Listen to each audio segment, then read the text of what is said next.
జై శ్రీరామ్. జై శ్రీరామ్ అని ఈ వీడియో స్టార్ట్ చేయడానికి గల కారణం అందరూ గెస్ చేసే ఉంటారు. ఇప్పటికే ఈ మధ్య ప్రతి ఒక్క రాజకీయ నా డాష్ గాడికి కూడా అలవాటైపోయింది రాముడి మీద పడి ఏడవటం, రామనామాన్ని హేళన చేయటం, బీజేపీని అనడానికి అని చెప్పేసి హిందువుల్ని అవమానపరచటం. బీజేపీని అనుకోండి మీ ఇష్టం వచ్చినట్లుగా, ఆ పార్టీని ఏమన్నా అనుకోండి, విమర్శలు చేసుకోండి, కానీ బీజేపీ భుజాల మీద నుంచి హిందువుల్ని అవమానపరుస్తున్నారు. ఇది మనం గమనించాలి. కేటీఆర్ తాజాగా చేసినటువంటి వ్యాఖ్యలు అత్యంత హేయమైనవి, నిర్మోహమాటంగా ప్రతి ఒక్కరూ ఖండించాల్సినవి. ఇవి ఇంకా అతడిలో అహంకారం దిగలేదు అని చెప్పడానికి ఒక పెద్ద ఉదాహరణ. ఏమంటున్నాడు ఆయన? జై శ్రీరామ్ అనవద్దు, అవేమైనా అన్నం పెడతాయా, ఉద్యోగాలు ఇస్తాయా, మీ బతుకులు మారుస్తాయా, తల్లిదండ్రులారా చెప్పండి మీ పిల్లలకి అంటున్నాడు. ఇంత హిపోక్రసీ కలిగినటువంటి నాయకుల్ని ఎప్పుడూ చూడలేదు. ఇలాంటి దరిద్రపు నీచ నికృష్ట సెక్యులరిజం రాజకీయ క్రీడలను అయితే గనక అస్సలు చూడలేదు. రాను రాను ఈ భావజాలం పేట్రేగిపోతూ ఉంది. ఎవరిని అంటున్నారు మీరు? 100 కోట్ల మంది హిందువుల్ని అంటూ ఉన్నారు. ఇప్పటికే హిందువుల గుండెల మీద తంతు తంతు తంతు బ్రతుకులు బతికేస్తూ ఉన్నారు మీరందరూ కూడా. మీ అపీజ్మెంట్ పాలిటిక్స్ కోసం అని చెప్పేసి హిందువుల యొక్క ధన మాన ప్రాణాలని కూడా ఖాతరు చేయకుండా దోచుకుంటూ ఉన్నారు. వాళ్ళ జీవితాలతో చెలగాటం ఆడుతూ ఉన్నారు. ఎవరు మిమ్మల్ని ఏమి అనలేరు, ఎందుకంటే మీరు పెద్ద పెద్ద పొజిషన్స్లో ఉన్నటువంటి పొలిటీషియన్స్. మీకు కావాల్సింది ఓటు బ్యాంక్, మీకు కావాల్సింది వాళ్ళని ఇంప్రెస్ చేయడం.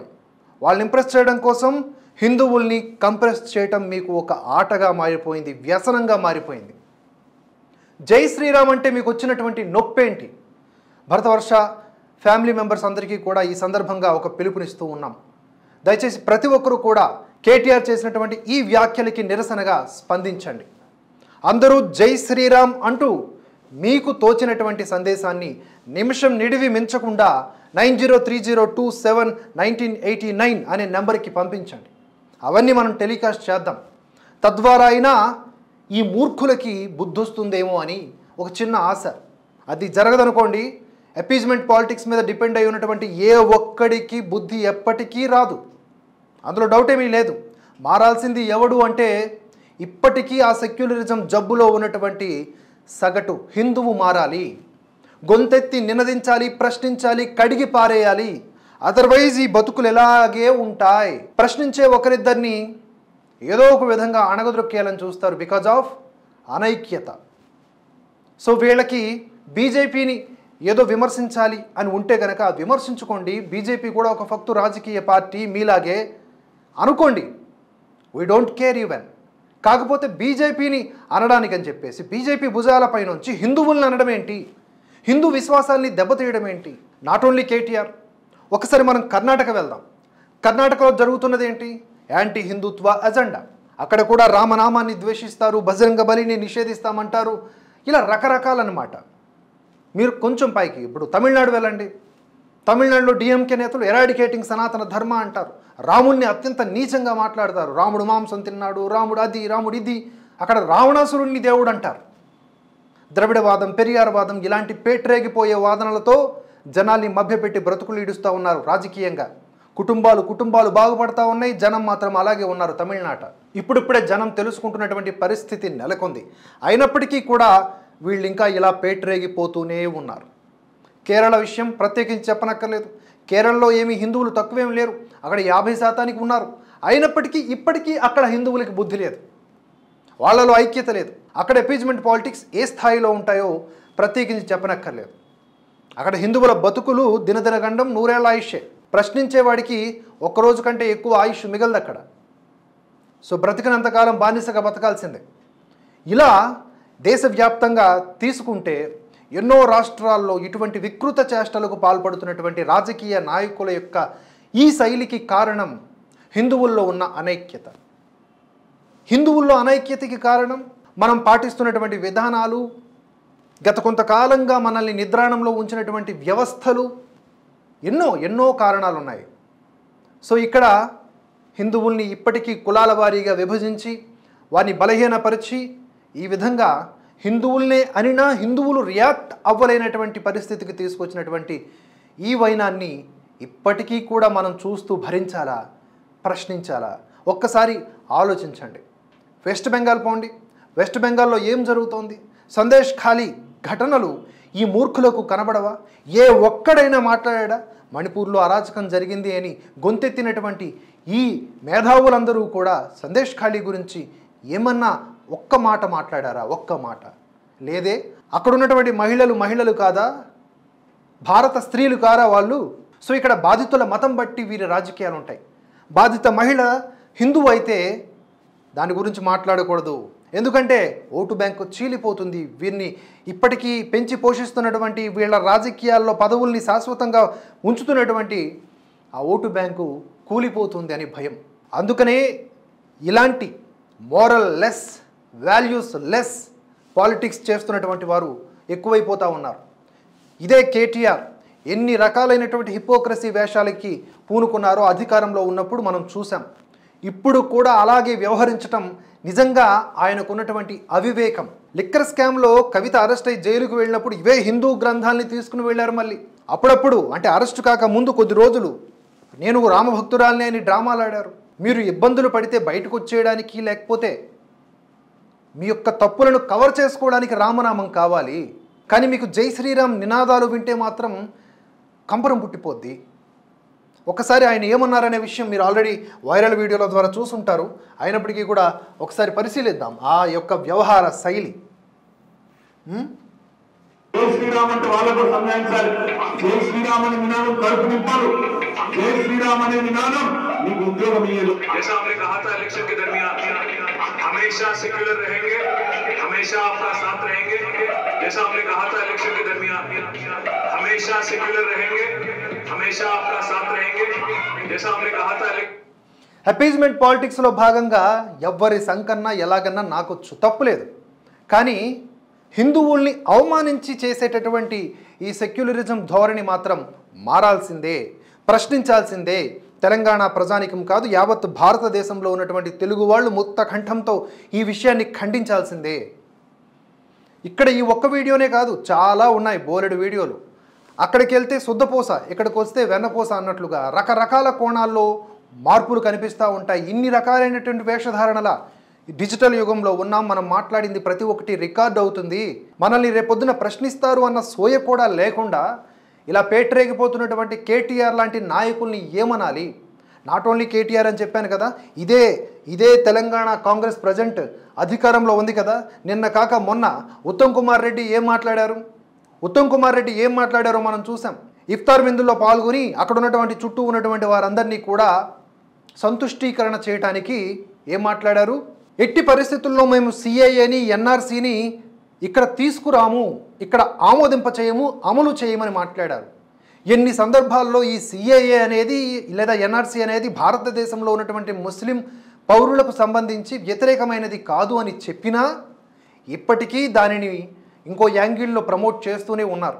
ఒక బాధ్యతాయుతమైనటువంటి రాజకీయ నాయకులు వాటి పట్ల అవగాహన కల్పించి ఇది మనల్ని నాశనం చేసేది కాదు, మనల్ని కలిపి ఉంచేది, భారతదేశంలో దాక్కున్నటువంటి దొంగల్ని ఏరిపారేసేది. అలాగే సిఏఏ అంటే అఖండ భారతంలో ఉన్నటువంటి హిందువుల్ని కాపాడేది. ఇంకా కరెక్ట్గా చెప్పాలంటే ఆఫ్ఘనిస్తాన్, పాకిస్తాన్, బంగ్లాదేశ్ ఈ 3 ప్రాంతాల నుంచి, ఈ 3 దేశాల నుంచి బాధిత హిందువులు, సిక్కులు, బౌద్ధులు, పార్సీలు, క్రిస్టియన్లు ఎక్సెప్ట్ ముస్లింలు ఎందుకు అన్నామంటే అవి ఇస్లామిక్ దేశాలు కాబట్టి. అక్కడి నుంచి వచ్చిన వాళ్ళందరూ కూడా భారతదేశంలో శరణార్థులుగా బతుకులు ఈడుస్తూ ఉన్నారు దశాబ్దాల కాలంగా. వారికి భారతదేశపు పౌరసత్వం ఇస్తే మానవతా సాయంతో పాటుగా భారతదేశం అన్న పేరుకు కూడా ఆ యొక్క లక్షణానికి కూడా అర్థం తెచ్చినట్టు ఉంటుంది. వారి సంఖ్య ఏమీ ఎక్కువ కాదు, కానీ అక్రమంగా ఈ భారతదేశంలో చొరబడిపోయి బాగా బలిసి కొట్టుకుంటున్నటువంటి రోహింగ్యాల సంఖ్య కొన్ని కోట్ల సంఖ్యలో ఉంది. వారిని బయటికి పంపాలా, భారతదేశంలో ఉన్న ముస్లింలకు న్యాయం జరగాల. ఇది ఈ చట్టానికి ఉన్నటువంటి లక్షణం. అయినా ఈ సిఏఏ అనేది అప్పట్లో నెహ్రూ ఉన్న టైంలోనే అంకురార్పణ జరిగినటువంటి చట్టం. దాన్ని ఇప్పుడు అమలు చేస్తున్నప్పటికీను ఈ వాస్తవాలు ఎవరికీ కూడా తెలియవు. ఇలా అన్ని విధాలుగా రాముణ్ణి ద్వేషించటం, ముస్లింలకు హిందువులకు మధ్య ఇంకా దూరం పెంచేలాగా చర్యలు తీసుకోవటం చేస్తూ ఉన్నారు. సరే, ఎలా సస్తే సావండి, కానీ రాముడి జోలికి వస్తే మాత్రం మీ బతుకులు ఇంకా ఇంకా నాశనం అవ్వక తప్పదు అని మాత్రం వేదన పడుతున్న హృదయంతో చెబుతూ ఉన్నాం. ఎందుకంటే ఇంకా ఎన్ని సందర్భాల్లో మమ్మల్ని హేళన చేస్తారు కేటీఆర్ గారు. దాన్ని కవర్ చేసుకుంటా జస్ట్ 24 గంటలు కాలేదు. జై శ్రీరామ్ అంటే మీకు ఉద్యోగాలు వచ్చినాయా, జై శ్రీరామ్ అంటే మీకేం బతుకొస్తుంది, ఎవరు అనొద్దని చెప్పండి తల్లిదండ్రులు పిల్లలకి అని చెప్పేసి జస్ట్ అనిన 24 అవర్స్లో మారిపోయింది. ఎందుకంటే రిటాలియేషన్ వచ్చింది, నిరసనలు వినిపించినాయి, సోషల్ మీడియా ఒక్కసారి భగ్గుమంది, వెంటనే స్వరం మారిపోయింది.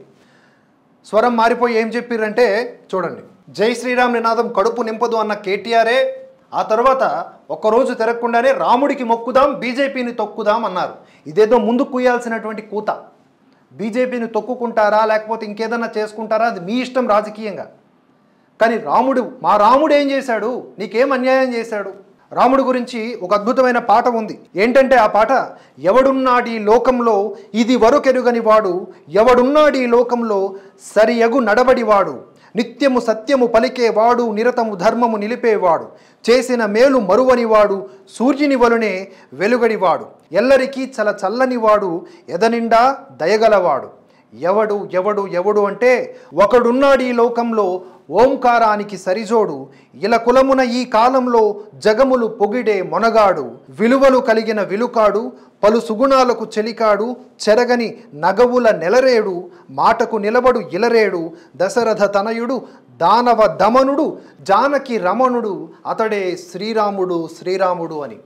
రాముడు నీకేం అన్యాయం చేస్తాడు? అతని గురించి కరెక్ట్గా అతని వ్యక్తిత్వాన్ని అనలైజ్ చేసుకుంటే నిజంగా ఈరోజు లిక్కర్ స్కామ్లు, ఫోన్ ట్యాపింగ్లు, గొర్రెల స్కామ్లు, కాళేశ్వరం స్కామ్లు, మేడిగడ్డ బ్యారేజీ స్కాముల్లో ఇరుక్కుపోరు.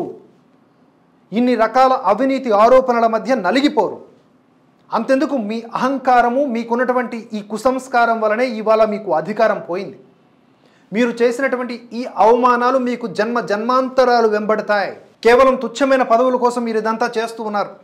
గతంలో రాహుల్ గాంధీ కూడా ఒక సభలో ఈ న్యాయ్ జోడో యాత్ర ఉంది కదా, అన్యాయ్ జోడో యాత్ర, అందులో భాగంగా ఒక చోట ఎవరో నలుగురు జై శ్రీరామ్ నినాదాలు ఇచ్చారు. ఏ క్యా హే జై శ్రీరామ్ కహా దేకో జై శ్రీరామ్ క్యా హే అని చెప్పేసి అతడు కూడా అసహనానికి గురయ్యాడు. ఒకసారి మమతా బెనర్జీ కూడా అంతే. మీకు ఆ వీడియో కూడా చూపిస్తాను చూడండి.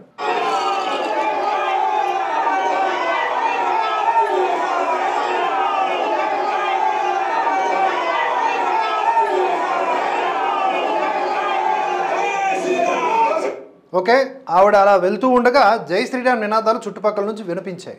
అంత మాత్రమున ఆవిడ చాలా అసహనానికి గురైపోయారు. కారులోంచి దిగి మరి బెదిరించింది ఆవిడ. బెదిరించడమే కాకుండా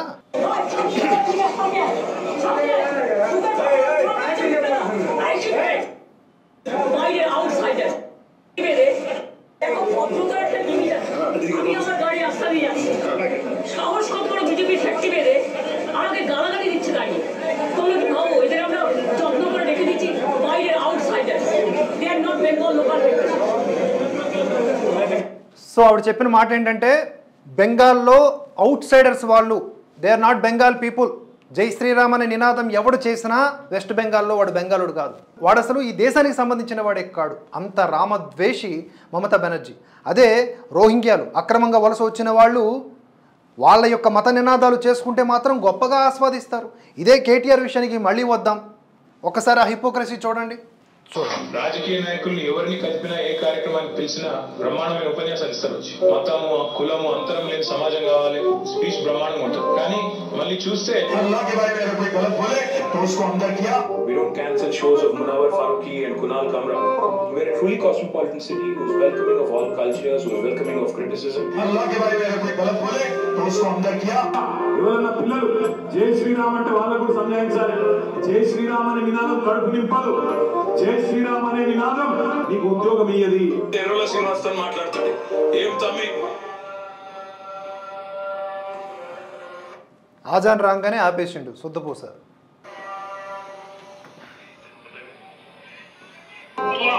इंशाअल्लाह आपके साथ सेक्युलर गवर्नमेंट बनाएंगे, आपके साथ रहेंगे, और आप साथ दीजिएगा, किसी से भी लड़ेंगे, भगवान से भी लड़ पड़ेंगे.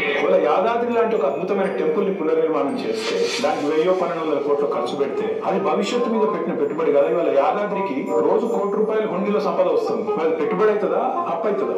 ఒకటే మాట నేను చెప్పేది, ఇది తెలంగాణ తహసీల్ రాజకీయ.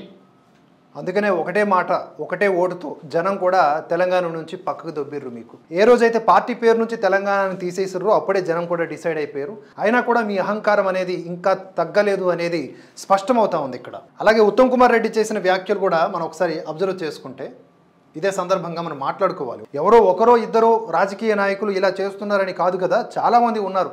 నాట్ ఓన్లీ కేటీఆర్, స్టార్టింగ్ నుంచి లిస్టు చాలా పెద్దదే చెప్పాం. సో ఇప్పుడు తెలంగాణ కాంగ్రెస్ ఉత్తమ్ కుమార్ రెడ్డి చేసినటువంటి వ్యాఖ్యలు కూడా మనం చూసాం కదా. ఒకసారి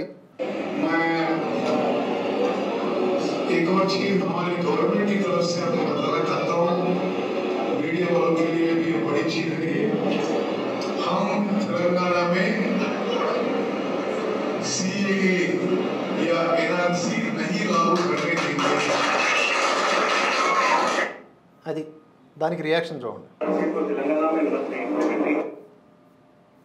దానికి అరవింద్ ధర్మపురి ఇచ్చినటువంటి రియాక్షన్ కూడా ఒకసారి చూడండి. అమెండ్మెంట్ యాక్ట్ అంటే ఏంది? ఈ కాంగ్రెస్ వాళ్ళే ఇలా తాత నెహ్రూ పెట్టింది అది యాక్ట్. పార్టీషన్ టైంలో పాకిస్తాన్ నుంచి గానీ, బంగ్లాదేశ్ నుంచి గానీ, చుట్టుపక్కల దేశాల నుంచి హిందువులు అక్కడ మత ప్రాతిపదికన ఇబ్బందులకు గురైతే వాళ్ళని భారతదేశం యొక్క పౌరసత్వం ఇవ్వాలని వీళ్ళు పెట్టిందే ఈ కాంగ్రెస్ పార్టీ. ఇంప్లిమెంట్ చేయలే 70 ఏళ్ల నుంచి. కోట్లాది మంది హిందువులు ఈ దేశంలో రిఫ్యూజీస్ గానే ఉంటున్నారు. అటువంటి హిందువులకి పౌరసత్వం ఇస్తుంటే ఈయనకి ఏంది నొప్పి?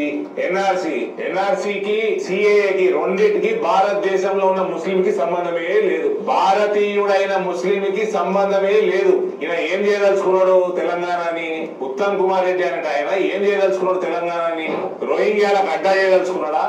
బంగ్లాదేశ్ నుంచి వచ్చిన ఇల్లీగల్ గా వచ్చిన బంగ్లాదేశీలకి అడ్డా చేయదలుచుకున్నాడా? ఈయన ఏషియన్ చూడండి, ఇంత పెద్ద గడ్డం పెంచుకున్నాడు, మీద జిన్నా టోపీ పెట్టిండు, షేర్వాణి కట్టుకున్నాడు. ఈయన ముల్లా అనుకుంటున్నా ఏంది? दाढ़ी बढ़ा लिए, इतना बढ़ा लिए, इतना बड़ा टोपी पहन लिए, शेरवानी पहन लिए, न जाने क्या क्या करे और क्या क्या बकरे. बकने के लिए भी लिमिट रहना. ఇది దేశద్రోహ చర్య.